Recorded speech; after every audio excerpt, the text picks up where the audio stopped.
Au pas tous, bien-aimés frères et sœurs, nous allons parler de,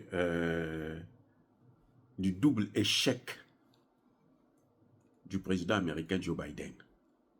Je vous dis, le président là a échoué. C'est ce qu'on appelle un loser. Double échec, double. Vous savez pourquoi? Il a échoué en Israël, il a échoué en Ukraine. Et oui, il a échoué de part et d'autre. Ça, c'est un échec. En Israël, vous savez quoi? On n'a jamais libéré les otages. Oui. L'objectif principal des Israéliens, c'est la libération des otages. Ce n'est pas tout ce qu'ils font là, le cinéma là, tout ça là, ou bien massacre des gens là, c'est rien du tout. Nous, on veut la libération des otages. Et puis, la neutralisation du Hamas ou du Hezbollah. Mais ils ne sont pas neutralisés. On a descendu plusieurs immeubles. On a tué plusieurs civils. Pour rien. Le gendarme du monde, l'Amérique, de Joe Biden, a échoué lamentablement. Oui, les otages sont encore là. On ne sait même pas là où ils sont. Les pauvres, nous, c'est-à-dire que ça se termine très très mal au point où Netanyahou est obligé de virer son ministre de la Défense. Et ça a soulevé un remue-ménage. Les gens n'étaient pas contents. Entre lui et le ministre de la Défense, là, c'est en porte-à-faux, à couteau tendu, qui se sont séparés. Vous savez pourquoi? Parce que le ministre de la Défense, pour lui, il dit, nous avons bombardé assez, maintenant nous devons négocier pour retirer les otages. Nous, notre problème, c'est les otages. Et on dit, non, on va continuer les opérations. Il dit, moi, le Liban, qu'est-ce que je vais aller faire au Liban, puisque les otages ne sont pas au Liban. En tout cas, ils ne sont pas censés être au Liban. Donc, nous, on veut les otages. Netanyahou ne veut pas. Donc, il a été obligé de virer son ministre de la Défense. Donc là, c'est un échec de la politique américaine. Il n'a pas pu amener la paix au Moyen-Orient. Au contraire, ça s'est enflammé. Israël a bombardé même en Syrie, en Iran, ainsi de suite. C'est un échec, mais alors cuisant, de Joe Biden. Maintenant, en Ukraine, il y a quoi? Ils ont gagné la guerre? Non. L'Ukraine a déjà perdu cette guerre.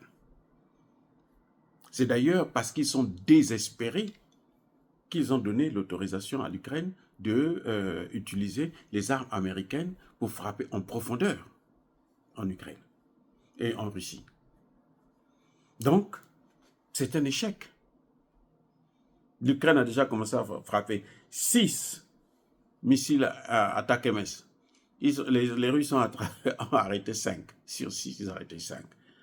Il y a un qui s'est écrasé au décollage, là-bas même en Ukraine certainement. Voilà, donc les amis, c'est un échec de la politique de Biden. C'est pour ça que moi j'ai voté pour Trump. Ce n'est pas pour l'Afrique. Les Africains pensent que non, Trump va venir arranger le problème africain. Non, vous êtes bêtes. Si vous croyez que c'est Trump qui va venir régler vos problèmes, c'est que vous êtes bêtes. Trump est élu aux États-Unis pour les problèmes des Américains, pas pour les problèmes des Africains. Les Africains, ils n'ont qu'à se faire voir là-bas, ils n'ont qu'à se débrouiller là-bas. Vous comprenez? C'est aux Africains d'être intelligents, de profiter de Trump qui ne veut pas internationaliser les guerres pour pouvoir tirer leur épingle du jeu. Parce que Joe Biden a échoué. L'Ukraine, c'est un échec total. Je dis bien total. Il n'y a rien à retirer là-dedans. Rien, zéro. L'Ukraine ne peut pas s'en sortir. L'Ukraine a perdu la guerre. Ils ont essayé de prendre course en se disant, bon, quand on va négocier, on va peser sur les négociations, on va chercher à échanger course avec le Donbass. Les amis. Mais Joe Biden, qui est le premier financier de la guerre en Ukraine, il devrait comprendre ça pour dire à l'Ukraine, va négocier. Quand tu ne peux pas te battre avec la personne, mais adopte le profil bas, négocie. Pourquoi Pourquoi tu vas chercher l'escalade quand tu sais que tu vas perdre? Tu vas aggraver ta situation, tu vas aggraver ton cas. Voilà le problème. C'est pour ça que je parle de double échec. Un éternel loser. Eh oui, il a échoué dans les deux grandes guerres de ce moment. Le président Joe Biden a lamentablement échoué. Il n'a pas eu une diplomatie. Ça, c'est pas la diplomatie, ça. Non, il a échoué. Il avait une chance, surtout en Ukraine, de faire en sorte qu'il puisse négocier avec la Russie pour que, bon, sauver au moins l'Europe. L'Europe, les économies européennes, elles sont en train de voler en éclats. Et oui, il n'y a aucune économie européenne qui est en train de résister actuellement. Toutes, elles sont en train de tomber. Sans exception. La France est à ramasser à la cuillère. La Grande-Bretagne, c'est devenu une bouillie. L'Allemagne, le chancelier est en train de pleurer partout. Donc, Joe Biden n'a rendu service à personne. Parce que même aux États-Unis, l'inflation est en train de monter et la dédollarisation s'accélère. Les BRICS sont en train de casser le marché du dollar. Ah oui. Donc, on ne peut pas dire qu'il n'y a rien qu'on peut garder un souvenir de bon de la politique de Joe Biden.